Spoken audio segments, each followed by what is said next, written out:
लखनऊ में ढेरों इमामबाड़ा उपस्थित हैं, जिनमें से मुख्य इमामबाड़ा है बड़ा इमामबाड़ा, जो कि अपनी खूबसूरती के लिए जाना जाता है, जिसे हम आसिफी इमामबाड़ा के रूप में भी जानते हैं। वेलकम टू दी नॉलेज अड्डा, और आज हम बात करेंगे बड़ा इमामबाड़ा के बारे में। तो आइए शुरू करते हैं। बड़ा इमामबाड़ा नवाब आसिफ उद दौला ने बनवाया था, जिसका निर्माण कार्य सन 1780 में पड़े अकाल के वक्त में शुरू किया गया। इसे बनवाने का मेन कारण अकाल के वक्त में लोगों को रोजगार देना था, ताकि उनकी प्रजा रोजगार के लिए राज्य को छोड़कर कहीं न जाए। कहा जाता है कि लोगों का एक वर्ग दिन में इस इमारत को बनाता था और दूसरा वर्ग रात में इस इमारत को तोड़ देता था। ऐसे करने का मेन कारण था कि लोगों को ज्यादा से ज्यादा समय तक काम मिलता रहे। इस इमारत को बनाने में लगभग 11 वर्षों का समय लगा था। यहाँ आसिफी मस्जिद, बावली, विशाल हॉल, भूलभुलैया जैसे शानदार इमारतें हैं, जो कि लोगों को अपनी ओर आकर्षित करती हैं। इमामबाड़े को 9 कक्षों में विभाजित किया गया है, जिसमें एक सेंट्रल हॉल है, जिसके चारों ओर 8 कक्ष हैं। सेंट्रल हॉल की लंबाई लगभग 165 फीट, चौड़ाई 53 फीट और ऊंचाई लगभग 50 फीट है। इस हॉल से जुड़ा फैक्ट है कि इस हॉल में कोई भी पिलर नहीं है। इस हॉल को बनवाने का मुख्य कारण प्रार्थना था।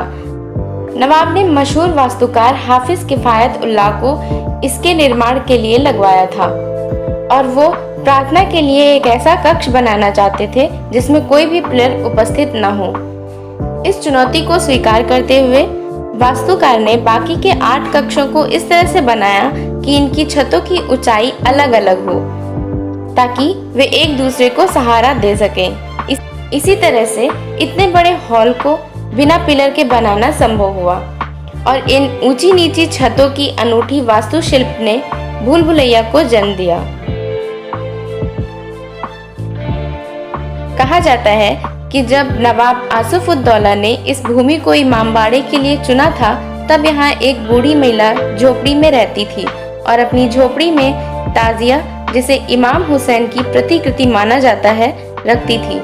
इसलिए उन्होंने यह जगह देने से इनकार कर दिया था, जिसके बाद नवाब ने उनसे वादा किया कि वे इमामबाड़ा पूरा होने के बाद में ताजिया वही रखेंगे। तब महिला ने उस स्थान को मुफ्त में ही दे दिया था। वो ताजिया आज भी इमामबाड़े के हॉल में रखी है। यहाँ की भूलभुलैया आपस में जुड़े हुए रास्तों और दरवाजों की एक चेन है। कहा जाता है कि ये रास्ते सुरंगों से जुड़े हुए हैं, जो हमें महल के बाहर दूसरी जगहों तक गोपनीय तरीकों से ले जाती हैं। इन रास्तों पे मौजूद झरोखों से इमामबाड़े के मुख्य द्वार पर नजर रखी जाती थी। हालांकि इन रास्तों में कई लोगों के गुम हो जाने के कारण अब इन सुरंगों को बंद कर दिया गया है। ऐसा माना जाता है कि ये गुप्त सुरंगें सीधे गोमती नदी, दिल्ली, फैजाबाद और इलाहाबाद तक जाती हैं। इन्हीं रास्तों में से 2 रास्ते इमामबाड़े की छत पर भी जाते हैं, जहां से इमामबाड़े की खूबसूरती का लुत्फ उठाया जा सकता है। इमामबाड़े से जुड़ा एक फैक्ट ये भी है कि यहाँ दीवारें उड़द की दाल और लाइमस्टोन के मिक्स से बनी हुई हैं, और छतों में चावल की भूसी, ट्री गम और गुड़ के बने मिक्स का यूज किया गया है। यहाँ मेन भवन की दाईं ओर आसिफी मस्जिद है। मस्जिद में एक गुप्त सुरंग बनवाई गई, जो कि दिल्ली तक जाती है। ऐसा माना जाता है कि इस सुरंग को अंग्रेजों ने बंद करा दिया था, क्योंकि कुछ सैनिक जो उस सुरंग में खजाने की खोज में गए थे, वे कभी भी वापस नहीं आए। वहीं बाईं ओर बावली है, जहां पहले लोग गर्मी से राहत पाने के लिए आया करते थे। इस बावली को इस तरीके से बनवाया गया था कि जब अंग्रेजी सैनिक इमामबाड़े के मेन गेट पर पहुंचे थे, तो यहाँ पर उपस्थित सैनिकों को उनकी लाल रंग की पोशाक साफ पानी में दिखाई पड़ गई थी। सेंट्रल हॉल में नवाब आसिफ उद दौला और उनकी पत्नी शमसुन निशा की कब्रें उपस्थित हैं।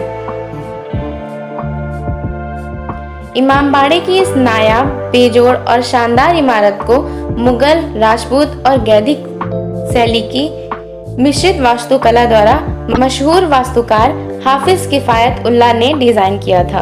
नवाब की सरलता और उदारता ने इस संरचना का निर्माण किया था, जो खुद में न जाने कितने राज समेटे हुए हैं। नवाब के समय में एक प्रचलित कहावत थी, जिसे ना दे मौला उसे दे आसिफुद्दौला।